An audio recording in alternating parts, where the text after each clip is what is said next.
Sí, sí, peligroso en cuanto a que ellas, bueno, en resultados igual no están bien, pero están compitiendo muy bien. En los últimos partidos han perdido por la mínima y es un equipo que compite muy, muy, muy bien. Sí es verdad que nosotros queremos ganar y ellas están necesitadas de ganar.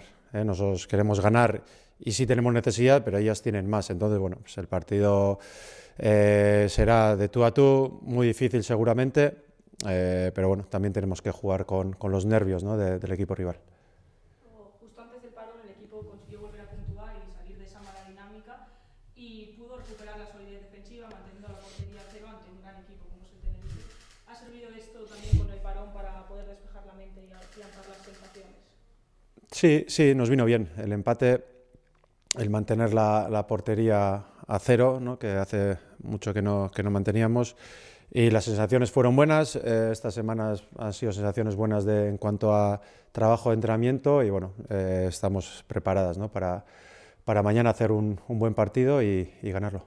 Eta euskaraz orain, aurkariak taularen azken postuan iristen bada ere, ondo bilatzen dabiz eta talde gogorren aurka oso gutxigatik galtzen ari da.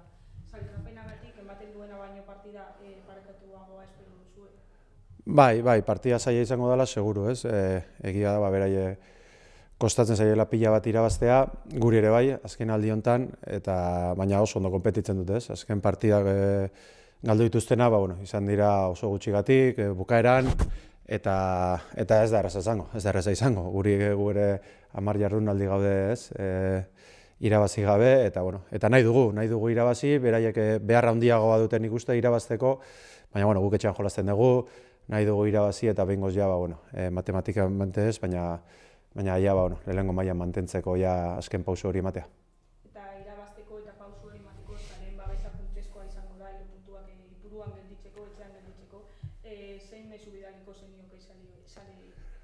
Bueno, animatzeko ez, ipuruara joateko eta animatzeko ez, guri beharra daukagula, joaten diren guztiak beti animatzen digute, bueno, baina espero dugu bihar, bueno, lehenengo taldeak ez duenez jolasten, bueno, jende gehiago animatzea, laguntzea, bultzatzea, eta bueno, eta beren laguntzarekin 3 puntuak lortzea.